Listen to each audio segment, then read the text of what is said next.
All right, all right, all right. Do I sound like Linky? Do I sound like him? A little bit. All right. All right, all right, all right. I think it's a little bit slower. Okay. Welcome to Deep.Organic.Phuckery. My name is Damion. This is episode 13. And I'm here with... Chris Strikes. I'm back after a little bit of time away. I am back, but I'm back and Linky's not here. What's going on? I don't know, man. So last time you were what's that? Finding... What's that little thing that you search for What thing? in the book? Oh, where's Waldo? Waldo. Oh, So okay. last time you were Waldo, so now Linky's Linky's Waldo. Yeah. Linky, big up anywhere you are. I don't know where you are. You say you're in Jamaica. I don't know. I heard about Dubai. I don't know what's going on. You're sneaking around, but big up. And we miss you next time. I'm But, keeping your seat warm. I like this angle. I'm usually over there, but I like this. You're gonna keep this now, right? I think we're gonna have to put Linky over there. But where were you near travels though? Where did you go? So I went to BC, spent most of my time in BC, Vancouver, Chilliwack, Quadro Island, which was really nice. Bro, I saw wild killer whales for the first time in my You life. told me you were gonna see that. Yeah, and we actually saw it, so that was dope. Are they huge? Because they're like a little bit far away, they don't look huge. How far? So I don't know, like maybe they were 500 meters away, which is not Like on a soccer field from one goal to the next? about that distance. Yeah, about that distance. Yeah, which is not that far for orcas. They generally do come closer to shore, and so we saw them closer to shore. There were a lot of humpbacks as well too, because on Quadro Island, Aren't humpbacks supposed to be really big? humpbacks are really big, but they don't come to shore nearly as close as things. So you see them like way in the distance, like you see their like tail go in the water and whatnot. But like when you see Are orcas, they doing that thing? yeah, They but doing that? but they're not jumping out of the water, so they call that breaching. So they're not like fully breaching the water, but they'll just like kind of arch a little bit, and then you'll see their tail will go down, type of thing. I want to see that. I want to see that before. It's magical, bro. That like is I crazy. I can't wanna see lie, that. it's magical. Okay, so BC was dope. BC was dope. And then I went to Montreal after for a shoot. And then I was supposed to go to LA and San Diego. But a person we were supposed to interview for the project that I'm working on, one of the projects I'm working on, they unfortunately tested positive for COVID. Oh my god. So That's still happening. That is still happening. So we had to postpone that trip. So I'll be going next week. So you're not gonna be here next week.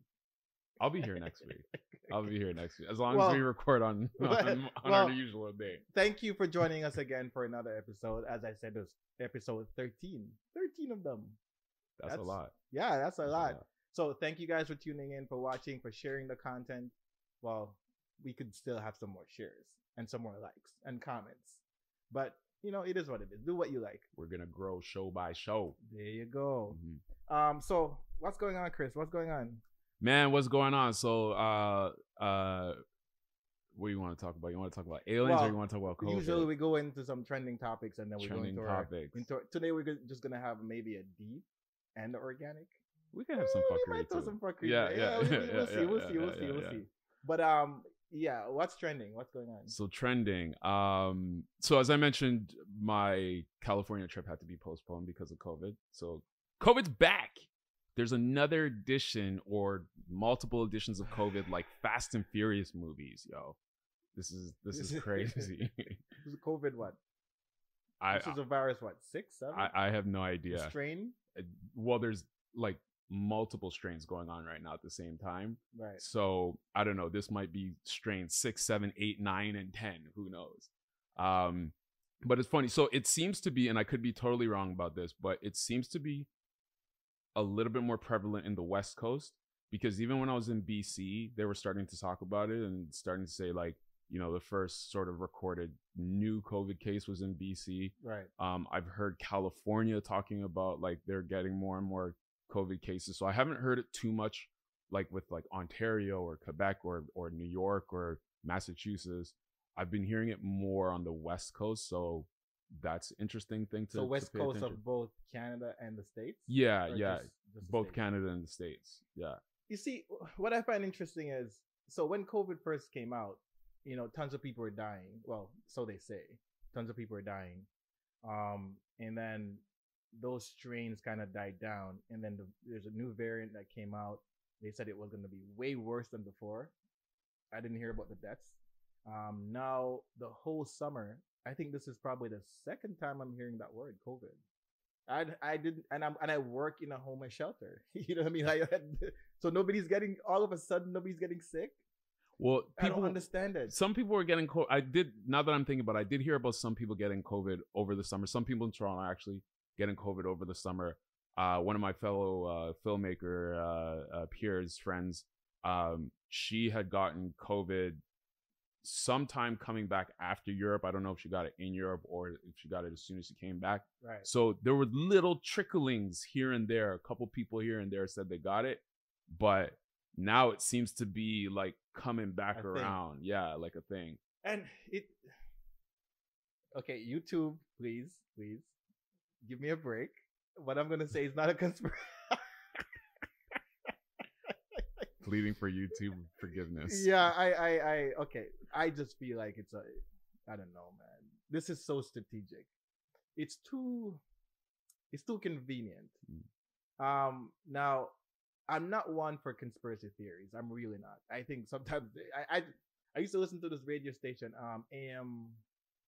They talk about aliens a lot, and I forget the name of it, but I used to listen to it a lot, and to me it's entertaining when people are talking about conspiracies and all these things.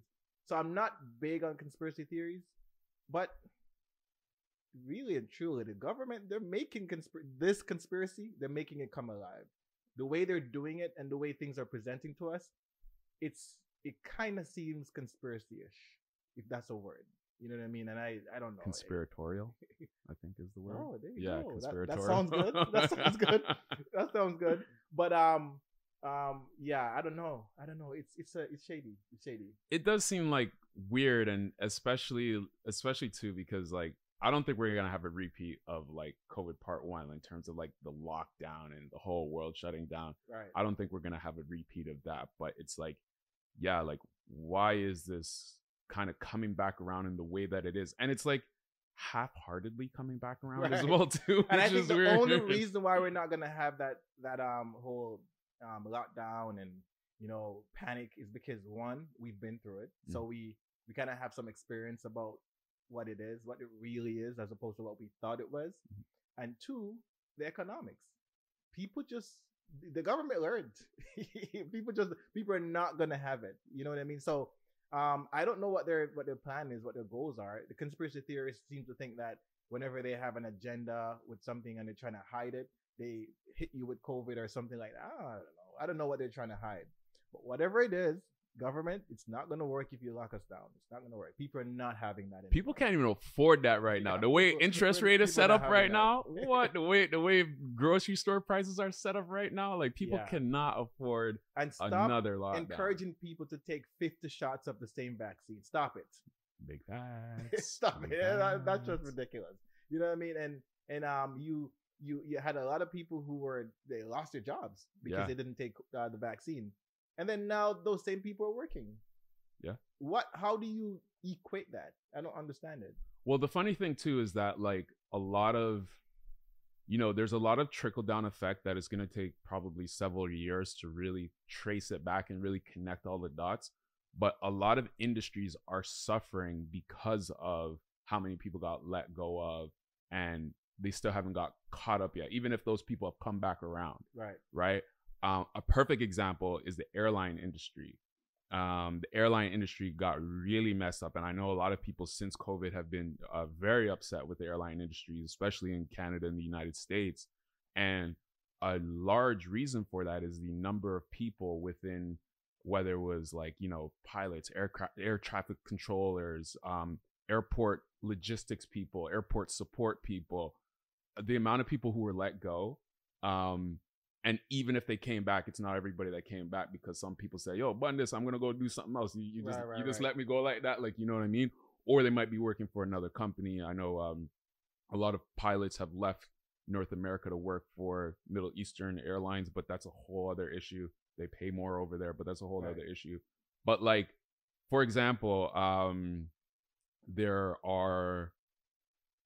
a real strain on the airline industry in North America because we're short of air traffic control people. And a lot of that had to do with the fact that during COVID, people either retired earlier than they were supposed to because it just became more stressful, or they had to be let go because they may have not wanted to get vaccinated. Now, I don't have numbers of like how many, but it happened a lot. A lot. I'm sure you're hitting the nail on the head on some pause on some of these cases, but yeah, it's crazy. It's really crazy, and I think, but some things were born in the pandemic. Like, for example, the pandemic response hotels for homeless, that was born during the pandemic. And that, while some programs are shutting down because now we're out of the pandemic, so to speak, I don't know what the winter might hold, but some programs are still running, right? And, they're running really well. And that's really good for the city of Toronto when it comes to homelessness, because things that those programs are doing now that never happened pre-COVID, right? So that was born during COVID. So that's one good thing. That is a good thing. That is a good thing. So COVID coming back, straight fuckery. Straight fuckery. That's foolishness. Big fucker king that. But speaking of conspiracies, I was reading this article, and they're saying that there's some 7-foot aliens in Peru that was plaguing some communities. Yeah, I saw that too. But then the cops are saying, nah, there's no aliens. It's just some guys playing around because they want to rob people or whatever. But it brought to mind the question, do you think they're aliens? I do. And first on that topic, did you see the fossil that the Mexican government just recently presented? No, I didn't see it. You got to look that up on social media. So the Mexican government presented a fossilized alien, pretty much fully intact. It looks very close to ET, like a lot of social media was saying. How do we know they didn't make it? Well, that's the thing. Like, we don't, right? We don't. So it's very interesting that, over the last year that the governments, mostly of the United States, but also Mexico now too with this, and Peru, but maybe the actual government of Peru is not acknowledging it. But it's really interesting, all this alien stuff that's coming to the surface. Right. And you were just talking about, like, when the government doesn't want us to know about one thing, they distract you with something else, right? So do I believe that some of these stories that we're seeing are a distraction? Quite highly possible. But do I also believe in aliens? Yes. Like it's, there's a gentleman, oh man, I wish I could remember his name off the top of my head, but he made... Is it the one that Vlad interviewed? I don't know, because I don't watch Vlad. Yeah, he said he's been working with the government he's a doctor. Steve, I forget his name. I'm not going to try to remember his name right now, but I watched the interview and he was talking a lot about, he was pretty sure. Yeah. You know what I mean? He's like, no, for sure. I know aliens. I've seen them. Right? You said Men in Black was the movie, the whole movie was inspired by true events. It was, and they talk about it in Men in Black as well too. Right. And actually, hold on, I'm pulling up his name right now. Jeremy Corbell. So Jeremy Corbell, he's a filmmaker, and I think he's the one behind the movie Phenomena, but don't quote me on that. But like, I've heard him a few times speak on the Joe Rogan show, and he was recently on it like about a couple weeks ago. And one of the things that he talked about, or either himself or the guest he was on with, I'm sorry, I can't remember your name. But they talked about, and this relates to Men in Black as well too, because when they were talking about it, it reminded me of Men in Black. Right. But they talked about how in Navy Air Force training, or naval pilot training, like back in the 60s or 70s, there was an actual chapter in their textbook that talked about aliens. Mm-hmm. That book has since been removed. Or sorry, let me say maybe it didn't talk about aliens per se, but it talked about unidentified aircraft, right? And potential possible like alien life, UFOs, right? And that apparently in that current version of that textbook, that chapter has been removed, but there was a point in time when they had document evidence that they showed that this chapter used to exist in naval pilot training, United States naval pilot training, Right. where it talked about UFOs. It talked about, because like obviously they have to look out for them and not crash into them and whatnot. And he goes on to talk about just like for years and years and years, there's just so many sightings, so many well-documented sightings, and that there are pieces, technologies that come from beyond Earth that have been discovered that, you know, the government's in possession of, but not only the government, United States government, not only the government, but also individuals who the government hasn't tracked those pieces down. Right. So there is technology from beyond. What motivation does the government have to hide this kind of stuff? And people say, oh, they don't want people to panic, right? But one, what motivation do they have apart from wanting people to panic? Because I think people will panic depending on how you disclose whatever you're hiding. And two, how come these aliens are so good at hiding? How come the common man just can't see one? How come I can't just look, oh, okay, there's an alien just chilling?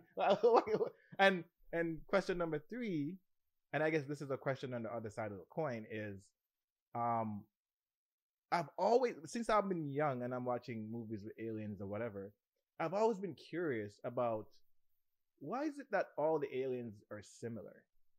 Where did you get that image from?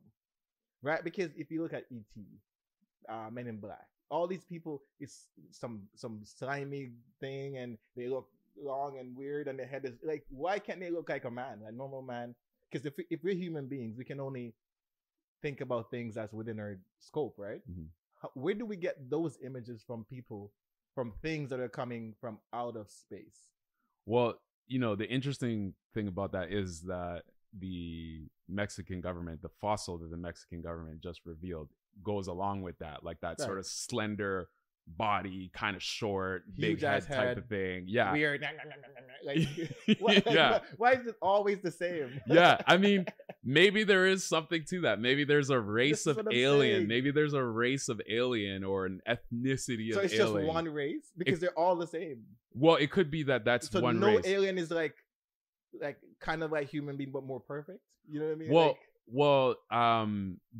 Some of the aliens, they could be like water creatures, like creatures that are in the water, in the oceans right now, because, you know, this is Jeremy Corbell talks about how there potentially could be aliens in the ocean, right? And in the ocean, life form comes in a wide array of like looks and features. Why are they and in stuff the water? like that. Why are they here just chilling? Why?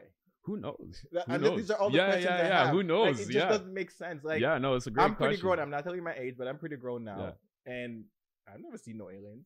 I've seen some questionable things. Like, I've been laying in my bed. I'm looking in the sky. I'm like, that's a pretty bright star. Mm-hmm.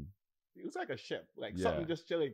So, and just given the recent flare up of alien stories, I'm like, I wonder if there's something out there just chilling. Mm-hmm. You know what I mean? But I can't be sure. I don't know. Yeah. You know, and the question is, why can't I see one?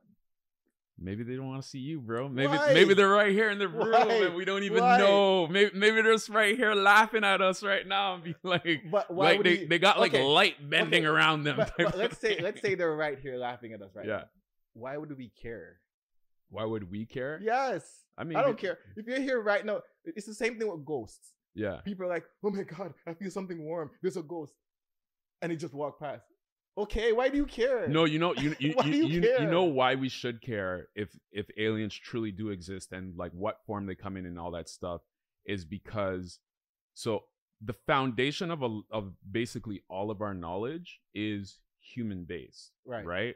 So if there is another intelligent life that like, you know, in mainstream presents itself to us. Right. Our very foundation of knowledge is going to change. It's going to warp, right? But that happens all the time. Sure, but like religion, like what do you do about religion all of a sudden, right? Like for the people who are super religious, and take their religious texts very seriously, that doesn't talk about aliens, that talks about man being the highest form of being, like, you know, below God type of thing. Right. But right. like you all of a we sudden, if you have but we another, know religion is flawed. We're not gonna go there, but we know it's flawed. Very, very flawed. sure, For but those a reasons. lot of you people, don't need aliens for that. a lot of people don't believe that though, right? So there's still a lot of people that don't believe And that the religion reasons is why they flawed. don't believe, it's not because of rationality. It's Sure. because of emotions. Sure, sure. But then, like, what happens when you have irrefutable evidence, right? Like, would that be irrefutable though? well, here's an example. So, I mean, if they saw the alien, like, if they saw, If we can confirm, yeah, that there's a slender, big-headed thing that drained some green goo and said, yeah, is that saying that God doesn't exist? it's not so much saying that God doesn't exist, but it's just the religious text, the stories of the religious texts now are like, you can't be so married to it anymore, right? Because, for example, if an alien can say like, I'm 300,000 years old and I can prove it, and I can look in every story in the Bible or in the Quran and tell you that shit wasn't true. Y'all motherfuckers made that shit up. But like, hold on though. We know that the deepest religious people are people who accept those as stories and use them as a guide to their religious beliefs. Those people who are taking those things literally are people who don't understand on the highest level. So if we're going to kind of criticize religion, we have to kind of go on the highest level. And the highest level people will tell you, yeah, they're stories. We know the earth is older than 6,000 years old. We know this. There are rocks that are 10,000 years old in the Middle East. So, I don't know if it's if confirming a green big-headed monster will refute the existence of God. Well, again, so the existence of God, I separate that from like religious stories, right? Okay. And like religion. Yeah, like, so for example, a perfect example is a lot of people use religion as a reason to say, I don't support LGBT issues, right? Right. And then if there's an alien that could be like, yo, I was there at the time that this shit was written down, that's all bullshit. Like they don't give a fuck about that. It's just the whatever people, whatever church, whatever like centralized organization that put these texts together, they just wanted that to And you know what people would do? They'll find something else. True. People want to believe what they want to believe. True. You know what I mean? True. People But like, I mean, like stuff like that, right? Or even just like, we look out at our sky, like our sky is blue and whatnot. But like, the sky is blue. Is it really blue though? Exactly. Right. Exactly. But it's not. Exactly. It's not blue. Sure. But like, but what if an alien can now break that down and like change the very foundation? But we can break it down ourselves. Sure. But there's still denialism within that. Someone's denying that the sky is not actually blue. A lot of people do.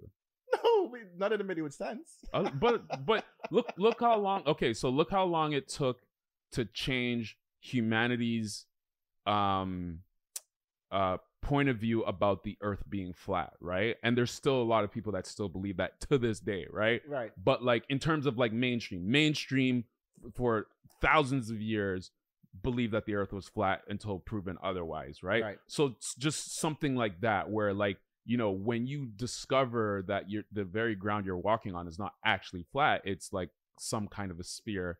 Well, the ground is flat. Sure, but the bigger picture is spherical. Yeah.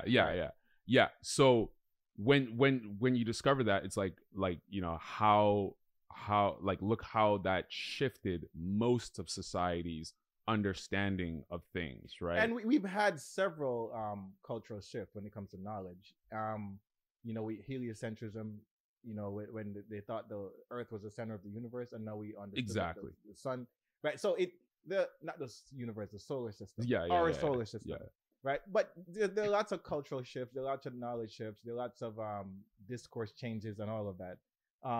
But it's, for me, I don't know if religion can be refuted that easily. You see what I mean? Well, that's just one example, right? Right. The reputation of religion it's going to take more than that. It's deeply, and this is why I think Richard Dawkins wrote this book, The God Gene, where he's saying that we're kind of made to be religious. Yeah. You know what I mean? It's kind of like a crutch for us. Yeah. You know what I mean? So it will take more than that. No, for sure. But, That's an example. But even like if you look at science, right? Like lately, in the last like let's say 10 to 15 years, quantum physics has become more of our culture's understanding, right? Right. So you know, if an alien who, you know, quantum physics for them is like grade 2 math, you know what I mean, and they really break it down and they show us like y'all are still on quantum physics, like fucking try this intergalactic physics, like, you know what I mean? And it just changes our whole perception of like our whole foundation of science, like, you know what I mean, like that, like, so things like that. That's why I think it'll be really interesting. Yeah, and you're right, and I think that's why the best of us, we approach things with a grain of salt. We don't approach it like we know everything and this is the end all be all and this is absolute, because we know that no knowledge is absolute. Things will change. Things that we think we know now, in 50 years, it's going to be a joke. So you are right. True. So as far as aliens existing, I think that's deep. Yeah. Deep and organic. Yeah, that's super deep, because you look at the universe is ever expanding. Yeah. You see what I mean? Yeah. I don't even know what that means really. Exactly. I've just heard those terminology and I'm like, oh my God, that's like huge. Expanding where? Right. Universe is ever expanding. Why wouldn't there be other beings? Yeah. You know what I mean? And I listen to the best minds, you know, Neil deGrasse Tyson, all these guys, and they say, of course, things exist. You know what I mean? I believe them. Yeah. You know what I mean? So yeah, it's deep. So, but speaking of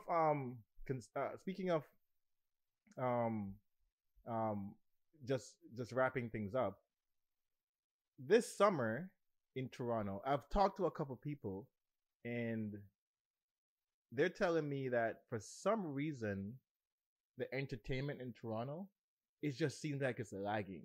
So you go to New York, you go to the Caribbean, you go to different places, and it just seems like it's just so turned up.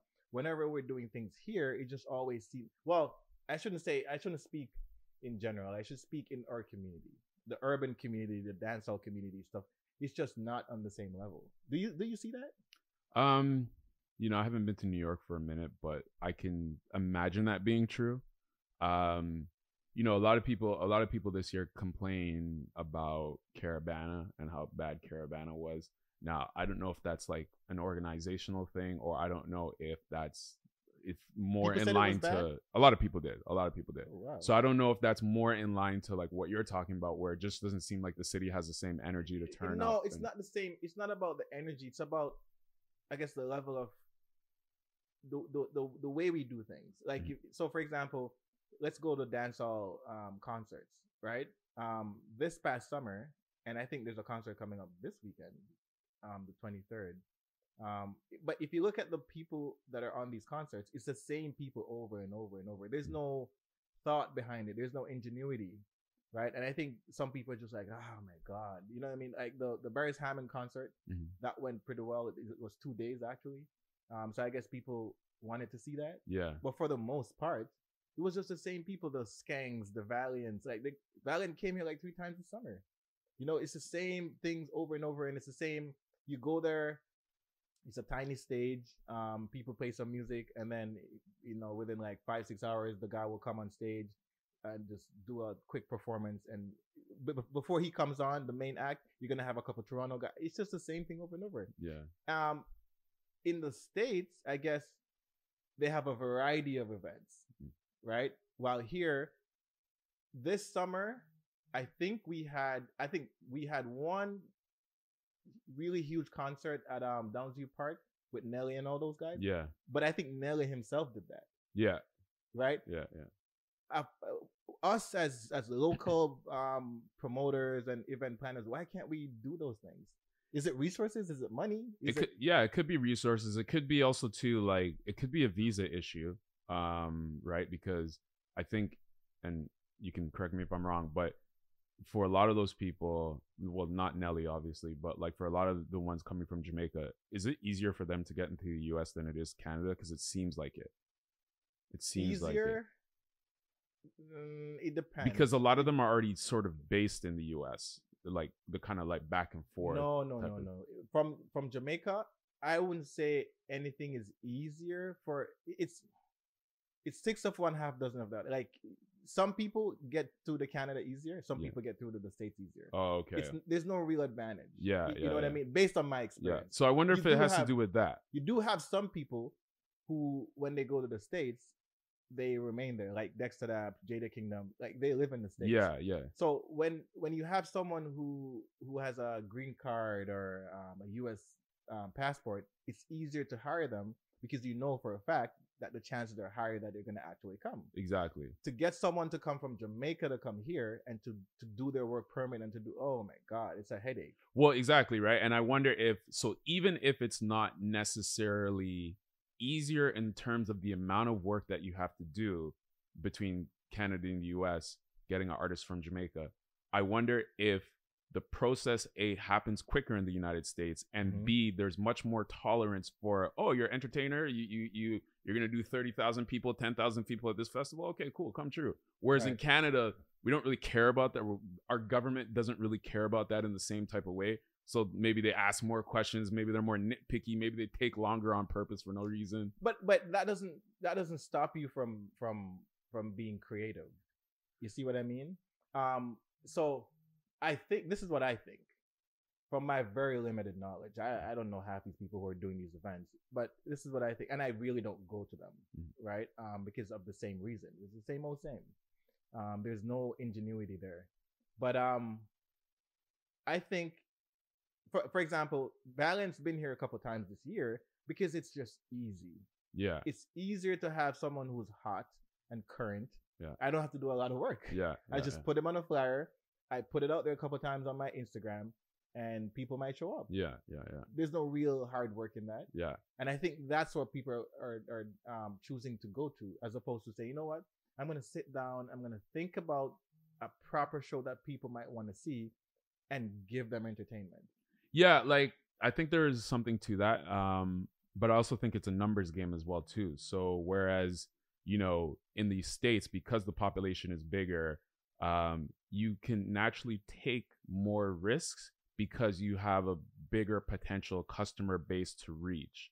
Whereas in Canada, that the population is limited, and especially specifically to Toronto, the population, the dance hall culture population is much more limited. So people want to play it safe. They don't want to take a risk, especially we were talking about how difficult it is to get somebody a visa. They don't want to take a risk with, like, you went through all that work and then only like 300 people show up to the show. Tell me about it. Right. You have very, very personal knowledge and experience about that, right? Right. So almost exactly a year ago, right? Yeah. So, I think that is a big deciding factor as well too, because that goes beyond dance hall industry, that goes beyond even entertainment industry. It's just that, like, in Canada, our population is the size of California, really and truly, right? So like, and people here are trying to do things on the level of the United States just because of close proximity, right? But at the end of the day, Canada's competing with the United States. So like our entire country, our population can fit in one state in the United States, right? So we just can't compete in the same. But what about Jamaica? Jamaica has 2.8 million people. And when you go to a party in Jamaica, it's turned. Yeah, but you see, when it comes from there, it's easier. But even if you go to, Chris Brown was just there. Yeah. It's still lit. Yeah, but like, I don't know. I feel like Jamaica just generally has like a more party culture. There's a thing that makes Toronto. I'm not even talking about Canada. I can only talk about Toronto. Yeah. That makes Toronto kind of like, you go to a concert and it's just like, people are just like, you know what I mean? Like, what is that thing? What is it? Maybe it's just an attitude. Maybe it's just a attitude, a Toronto attitude thing, a Toronto culture thing. I don't know. I wouldn't be able to fully put my finger on it type of thing. Have you been to a lit party here in Toronto? Not in a while, but I also don't go out that much anymore. But have you been ever? Yeah, sure. Yeah, for sure. Ever? Yes. You've been to a lit party? For sure. For sure. What do you mean where? So first of all, even though I was filming the D.O.Ph show that you did, That was lit. I would consider that. Oh, you liked it? I did. Yeah, I did. Okay, that was okay, lit. okay. That was lit. And honestly, too, even though the number turnout wasn't as you wanted it to be, I thought the Beanie Man show was really good because Beanie Man's incredible. But see, this is the thing though, and I refrain from talking about these things because I don't want people to think that I'm here trying to. But the reason why those things, the presentation was so good, was because we actually sat down and put thought into it. Mm-hmm. We wanted to present something to people, Mm-hmm. right? I wanted to make a bigger stage. I wanted to have the stage a certain. As a matter of fact, the stage that was there at the Beanie Man's concert is not the stage that I wanted. I wanted a higher stage. I wanted the DJ booth to be bigger. Like there's so many things that I wanted that I didn't get because of budgeting. I just didn't have the budget to deal with it. But the Dexter Apps concert, like me and Dino, we sat down and we thought about it. We tried to make it good. You see what I mean? Yeah. So at the end of the day, that's probably what's missing, right? Not a lot of people are willing to do that, and we paid the price. True. Literally, we True. paid the price for sitting down and putting ourselves out there. Yeah, making yeah. a big production. Yeah. And then if you don't get the returns, it hurts. Yeah. And it's still hurting. Yeah. You know what I mean? Well, I'll say like also too, like so have I been to a lit party? Like yes, actually many. Many. The Caravana parties I've gone to, because those are generally the parties I've gone to are generally the ones that Americans come up to, right? So you have a majority American crowd at these parties, and even the people who are from Canada, they come from like Montreal and Calgary and Vancouver and stuff. Right. So they're coming from out of town. So they're bringing their energy. So it's two things that's happening, I think. They're bringing their energy, especially Americans, and then they're bringing the energy of being out of town, because I think the same Toronto people that don't necessarily turn up in Toronto, I think when they leave Toronto, they'll probably turn up more than they are here, right? So there's a little bit of that out of town thing about it as well too. The novelty, yeah. So there is that I've been to, and I think it is a cultural thing. But like I've heard of, not that I've been to, but not that I've been to recently, but I've heard of like a lot of soca fests that were very fun and lit as well too. I don't. I guess I'm too. Soca fests are just. I go there and I see the energy and I see people. I'm like, I don't get it. But then that's what you want, though. That's what you want that party. But they're having fun. I'm not. Yeah. You see what I'm saying? Because I hear like for 5 songs and I'm like, bro, that's a lot. I used to think like that too. But yeah, I don't soca fets. I don't know, man. And I'm not knocking soca, so don't come at me and saying this and that. I'm not knocking soca, but I'm in the soca fet. I'm like, I wish I could have fun like you guys. But you know what's funny about that is, so I used to feel like that about soca music a long time ago. But then when I did my documentary Becoming a Queen, which is set in the world of carnival, so obviously soca is a big element to it, and then researching all things carnival, including the history of soca and then calypso music.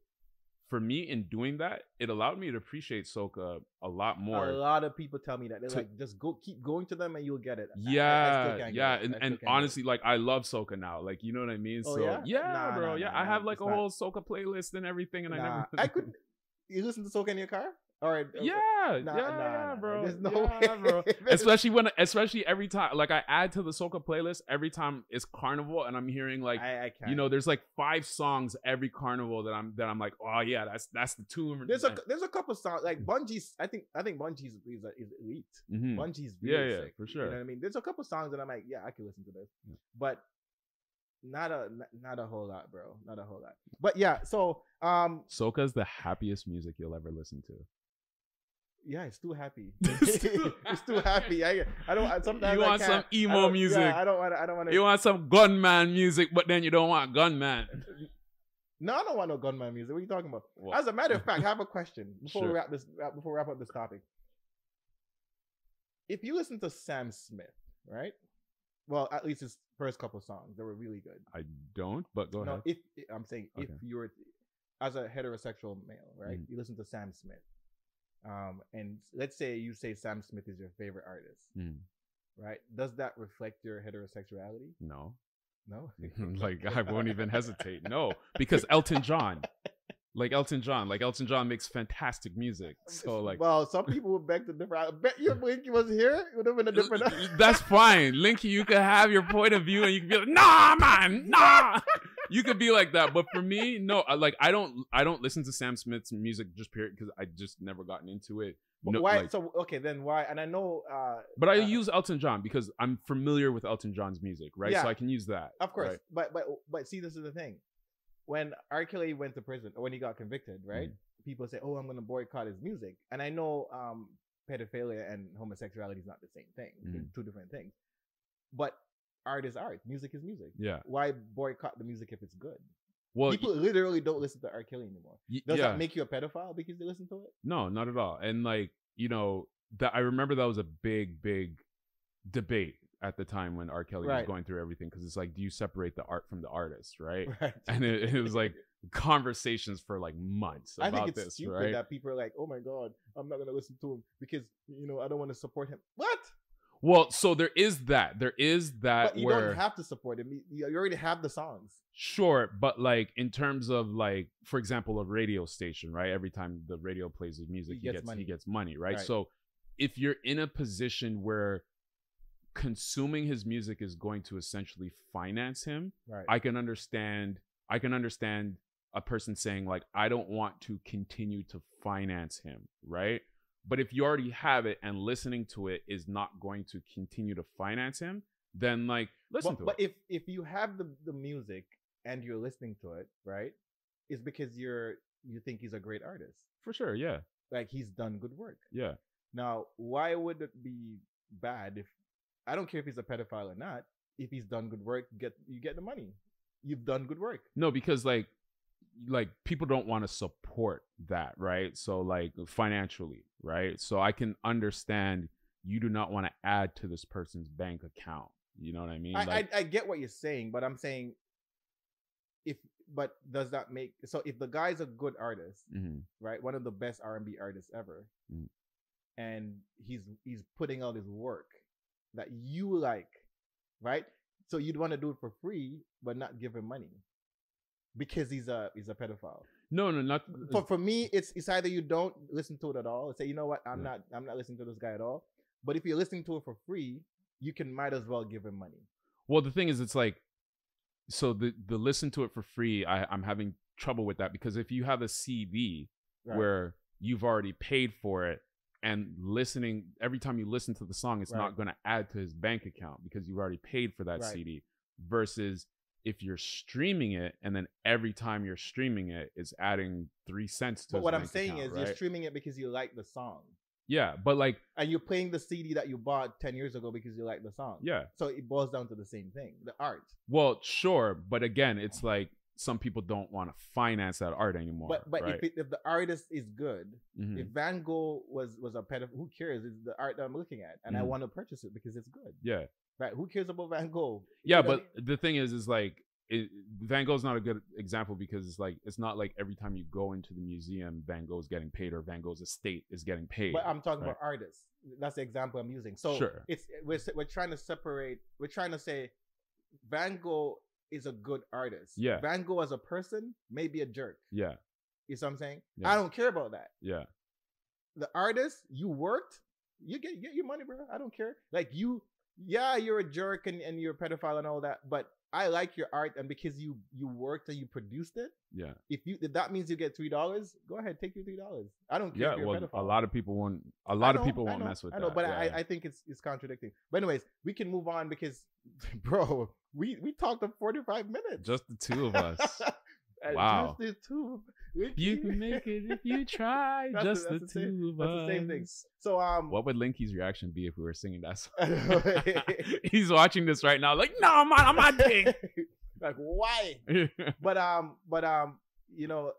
Toronto not having, quote unquote good festivals or good parties, I think that's deep. You know what I mean? That's deep, and it probably needs further discussion. Yeah, it could be deep. It could also be fuckery as well too.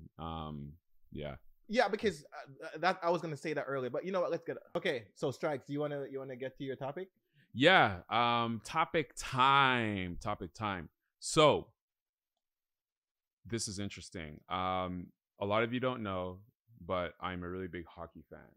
So Oh my god. my topic is within the hockey world, but it's not related to the sport itself. Okay. This guy. Oh my god, hockey. But you're wearing a Man U jersey. So Man U got slapped today, by the way. how does losing 4-3 mean you got slapped? Well, I don't understand. But it's 4-3. It's you by got- one goal. Okay, don't be emotional. It's okay. It's okay. Yeah. Okay. So there's a coach. He used to coach the Maple Leafs, and then he got hired for. He went out of hockey for a little bit, and he got hired for the Columbus Blue Jackets head coaching job. His name is Mike Babcock. He has I know Mike. You know of Mike Babcock? Yeah. And do you know of his reputation that he's like has this reputation of being like a hard ass and like all up in players' faces and forcing players to do stupid shit? Right. So Columbus Blue Jackets, because he was hired during the off season, they haven't even played like a game yet. They're still in like, training camp or just beginning training camp. And there was a story that came out recently that Babcock, when he got to The Columbus, name is weird, first of all. You gotta say pause every time you say it. do you feel that way about Bangkok? It's not as bad as Bangkok.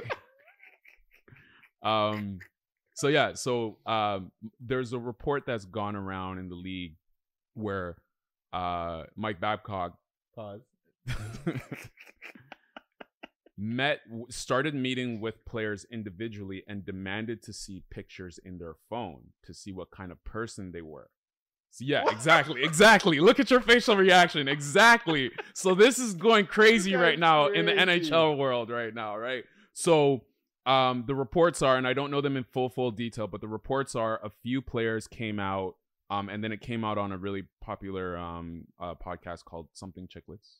Sorry that I'm messing up that name.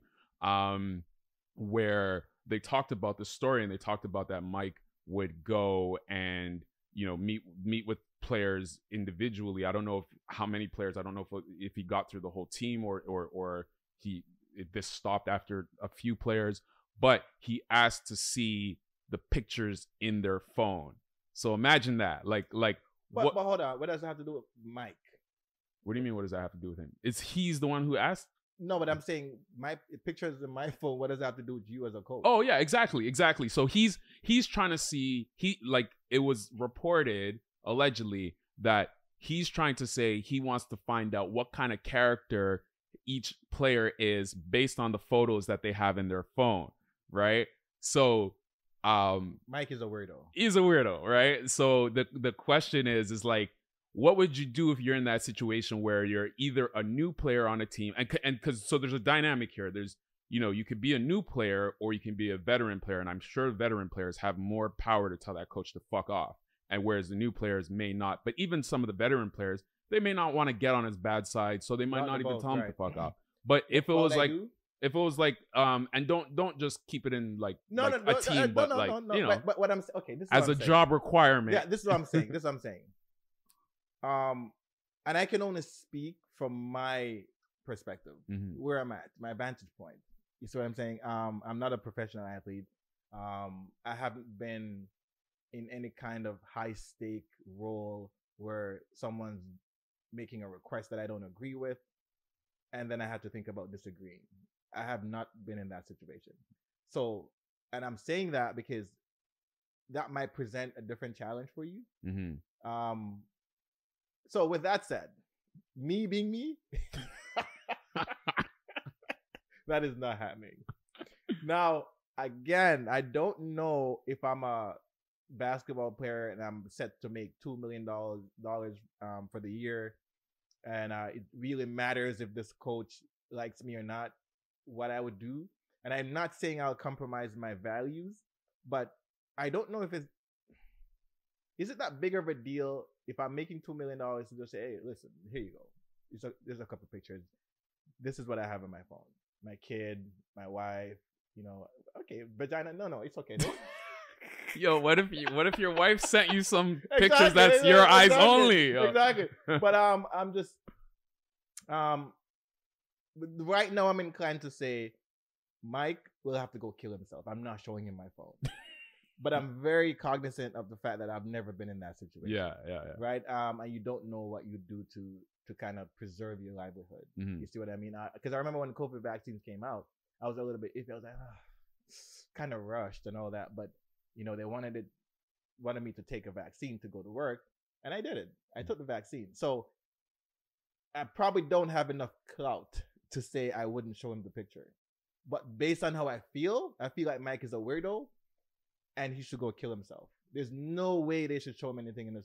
That makes no sense. First of all, it's not even legal. I don't even know if it's legal because there's a privacy issue in that. Not only, I'm not even talking about the legality of it. I'm talking about the rationality. So you're gonna look at my pictures and that will tell you who I am? I don't know about that. How, like, the pictures I have on my phone could be things that are sent to me that I don't even elicit. Exactly. Right? So what does it have to do with my character? Exactly. You know what I mean? You might see a couple dirty things in there that I'm in a group and my friends sent it. And you know how the gallery works. Exactly. It just absorbed everything. Yeah. And you look at it and you're like, oh my God, this guy has, I didn't do anything with that. Yeah. So how does that give you my character? It doesn't make sense to me. Yeah. That's straight fuckery. Yeah. No, Straight definitely straight fuckery. And I if I was in this situation, I would say the same thing. What's interesting is, like, so as you talk about, like, if you were in a high stakes and there was more you had to lose. So for example, if you're like a fringe player, you're not a star, but you're like a fringe utility player. Sometimes you get demoted to the lower league, to the minors. Sometimes you brought up, and maybe it's a contract year for you as well too, right? And you're like, this is a new coach. I want to impress him. The old coach sent me down to the minors. So, and you're trying to prove yourself. So maybe you might go along with it. Similarly, as you're talking about with your vaccine example, you might go along with it because you need to renew your contract. You just got a new house. Maybe your wife is expecting, like, all these kind of life issues where you are going to be more inclined to hand over your phone, especially if you have nothing to hide. I'm saying that in quotes for people who just are listening. But, like, no, like, I'm really big, me personally, I'm really big on privacy. I'm really, really big on privacy. And even though one thing that will definitely do, though, is make him not likable. Definitely. He's a jerk. Definitely. Like, who does that? Yeah, like it's stupid. Like I don't know why you would do, like, what does that have to, like, have a conversation with a dude, like, one-on-one, go have a beer with the guy, go to the golf course and have a beer with the guy or something. Like, you know what I mean? Like looking through, like, somebody's phone, like, what is that going to tell you? So even if a man has, like, let's say some Instagram girls sending him nudes and shit like that, he's sending them dick pics and stuff. Like, what is that? He's 21. He's 21. Right, who cares? What does that have to do with how many goals he's going to score and assists he's going to have and, like, what, like, however he's going to contribute to making your team counterproductive for sure. I think that will do more harm than good. For sure. So straight fuckery. Sure. Straight fuckery. For sure. Again. Straight fuckery.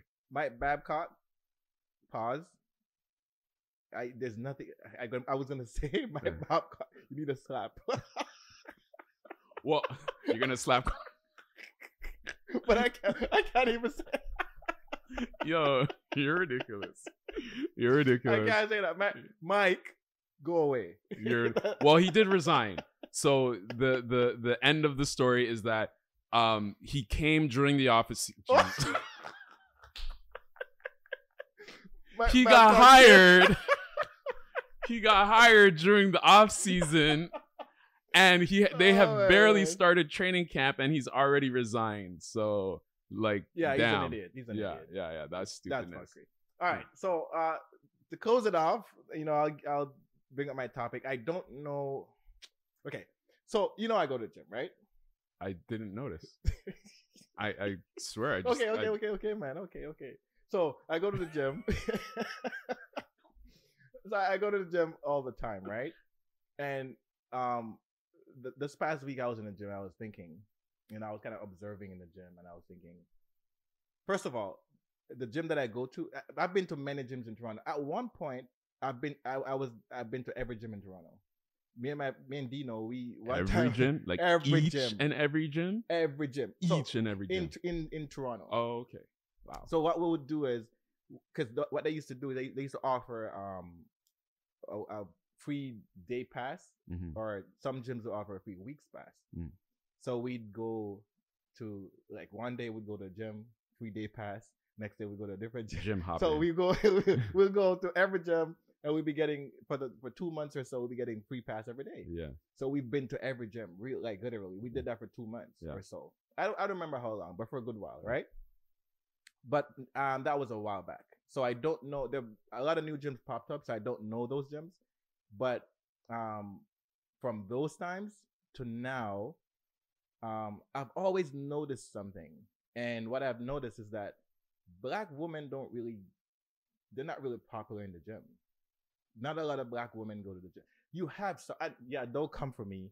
You have some Black women who go to the gym, but it's not a popular sight. Okay. You see what I mean? And I'm like, why is that? Why is it that the sisters don't go to the gym? What do you think? Why do you think? I didn't even know that was a thing. That is a thing. Because I know a lot of sisters who do go to the gym, right. And I wonder if whatever times you're going to the gym, they generally tend not. But to even then, I've been going to the gym for so long that I have such a. But do you always go at the same time, or do you go at different times? I've been to the gym in the mornings, evenings, afternoons. They're just avoiding you. They're just avoiding you. They don't want to see you. The chances they of don't that want to see you. But I don't want him to see me. It's not about me. It's about, and if that's the case, fine. That's cool. So but now, what about you being fat? Now, I'm just saying. Now, is this versus? Is this in comparison to the amount of white women you see in the gym, or the amount of Black men you see in the gym? The other, both. Okay. If you're taking a random sample, chances are you're gonna find a white girl in the gym if there's a woman in the gym. Yeah. You see what I'm saying? Mm-hmm. And I've always wondered, is this an economic thing? Is this a mindset? Is this a cultural thing? Mm-hmm. Right? It occurred to me. I don't know the answer. Yeah. To be honest with you, it could be all those factors. Yeah. It could also be a reverse body dysmorphia. How so? Well, you're assuming that all of them are fat. No, right? I'm not assuming that they're fat. Well, all of the ones that don't go to the gym. So body dysmorphia is when you think it's a psychological disorder, and you think that there's something wrong with your body, right? And that produces behaviors such as bulimia, anorexia, and stuff like that. Those are body dysmorphic behaviors, right? Reverse body dysmorphia, and I'm making that term up, but it's just to kind of prove a point, would be thinking that you're okay. You're fine the way you are. You see what I mean? Yeah. I'm Black, I'm strong, I'm fit, I don't need to do all that, so I'm not going to no gym. Yeah. That's what I mean. Okay. So it could be that mentality that's making people, I don't need to go to the gym. Yeah. I got an ass, I got a hips, I got nice legs. You know what I mean? Because Black women do have genetically really good bodies. Yeah. Right? Yeah. So is that the reason why they wouldn't want to take time out to go to the gym? And consequently, is that the reason why, say, a white girl would want to go to the gym? Because genetically they might not be as gifted as a Black woman. You know what I mean? What do you think? I don't know. It's definitely a really interesting point, and I think it can be a number of factors. I think so. For example, when we talk about gym, are we just talking about like weightlifting, or could they be doing other exercises like dance classes? A lot of women are into pole dancing. A lot of women are into like kind of contemporary dancing, like kind of those R&B type of music video, that style of dance. Hold on, Chris. Hold on. Are you possibly suggesting what I think you are? What do you think that I'm suggesting? That a lot of Black women are doing pole dancing? It's possible. Yes. A lot of women could be doing, like, not just Black women. I know Black women, brown women, and white women who are pole dancing. So we're specifically talking about why Black women don't go to the gym. Well, and you're bringing up pole dancing. I'm just wondering. Well, because it's an alternative to going to the gym. Chris? What is my angle? Yes. Is that Black women could be participating in physical activities in other ways that may include, but are not limited to, pole dancing. Yes. Or just any style of dancing. It could be aerobics class, or going to aerobics class, fitness classes, stuff like that. one of the things, so if you're gym hopping, maybe the thing is that, you know, they're going to more classes than just being out in like kind of the free weights. At that point in time, classes were not popping because nowadays gym is a fad thing. You know, a lot of people go to the gym because it's the thing to do. So I would see people going to the gym, and don't get me wrong, I see sisters going to the gym all the time. It's just that, as I said, if you were to just pop in at a random time, the chances of you seeing a sister over, say, a white girl is going to be way lower. Well, right? And that's why it's tricky. So if you compare it to a white girl, the thing is, like, in Toronto, there's just naturally more white people, period, right? And so you think no, there's still, like, even though Toronto's very diverse, like the population is still white is still the majority. People of color. But you're not talking 50%. about people of color. Black. Yeah, exactly, right? So yeah, the black numbers are not very high. Yeah, so that's Pretty what I mean. High, but not, so that's what I mean. Like, I wonder if, like, you know, just by numbers, that it's kind of the same ratio, anyways, within the population. But even then, right? If it's a representation of the society, you should have still seen one or two, because let's say the numbers are like, say, 50% white people in the city, right? And you know, by extension, it's gonna be like about 30% women, let's say, right? So let's say Toronto has 30% white women, right? Let's say the black population is 16%, 20%, right? You should still see that percentage being reflected in the gym. You're not, right? The chances, you don't see anybody. You know what I mean? You're seeing more now, but you still don't see the numbers. And I've always wondered, and it's so crazy because I go to the gym a lot, and I don't expect people to be on the same wave as me, right?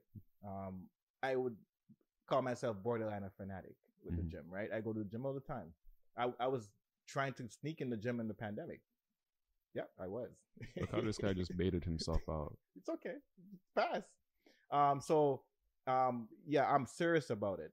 But and one of the reasons why I'm serious about it is because there's so many benefits to the gym. Yeah. Right. And one of the most important benefits is that you know, people always play these brain games and all that. Yeah. And there's no evidence that those things work to to increase your IQ or your mental ability. Yeah. Right. The only evidence that we have up to date that actually works to improve those things is physical activity, preferably doing weights. Right. And I guess that's what you're asking, where if calisthenics work. Yeah, calisthenics is weight. It's just body weight. Yeah. Right? But any kind of activity will work, will help you to improve those things. Along with you know, self-esteem and all that. You know, gym will help. I wonder if it's a confidence thing, because I was talking to a friend of mine last week about this, actually. So she's not black, she's brown. And she was talking about, she goes to spin classes regularly. Like, that's her thing. Like, she's like a spin class junkie. And she was telling me that she's only recently gained confidence slowly to actually start doing, what does that mean? Weightlifting. I don't know what that means. Well, I don't know either. We didn't like go into detail about it, but from what I gather, I think she was intimidated to go and weightlift, especially by herself, right? Because I don't think she was working intimidated with by trainer. Having people see, like, she don't know what she's doing. A combination of a combination of both, like a lot of strong people there. But that's not a black thing. Well, no. So again, this girl, she's a South Asian girl, so I don't know if that's the same as, like, the same feeling as what black women would have. But I imagine that some black women probably have that feeling, where maybe even though they're active, they work out, and maybe they work out in different type of ways, more like, you know, jogging and cardio type of stuff. Like, maybe there's some sort of block when it comes to doing actual weight training, especially just out in the regular sort of gym area and outside of a class setting or something like that. Right. So that could contribute to it. I'm not sure, because I do know a lot of black women who do go to the gym. So, like, I do know some. Yeah. And even the gym that I go to, I see them every day, but it's not. It's disproportionate. Disproportionate. Yeah. Disproportional. Disproportional. Disproportional. Yeah. Disproportional, right? Yeah. I think I got it right. I nailed it down. Yeah, but that word. So it's just not the numbers that I expected. And maybe maybe I'm off. Who knows? It's just a question I'm asking. Yeah. I've noticed it, and I'm just asking the question. Maybe I need to pay more deep attention to what's going on. Maybe. But yeah, it's always been a question. It's not only me. Yeah. You know, people. Other people have Yeah, noticed we've it. talked about it before, and we say, okay, we don't see a lot of black women in the gym. Yeah. You know what I mean? And I wonder what the factors are. And I think what we should do, we should bring a black woman here to talk about it. A black woman who does work out in the gym, or a black woman who doesn't? Doesn't, and why doesn't she? Why doesn't she? Oh, okay. Yeah, that would be interesting. I mean? Yeah. I think that's what we should do. But yeah, this was a blast. What is it? Oh, the timer's off. An hour and 20 minutes or so. Something like that. But that was a pretty deep topic. Of course. Yes, sir. But we made it happen on course. our own. It's you think it was deep? That question was deep? Yeah, I think so. A lot of black women will be like, yo, that's not green. What are you talking about? Well, man? yo, come and show us who's going to the gym, who's getting it in, day out. Tell us in the comments. Tell us in the comment down below. Yes. At the bottom. Yeah. Right? Share, like, subscribe. And until next time, episode 13 of Deep.Organic.Phuckery. See you later. That's a Ta-ta. wrap.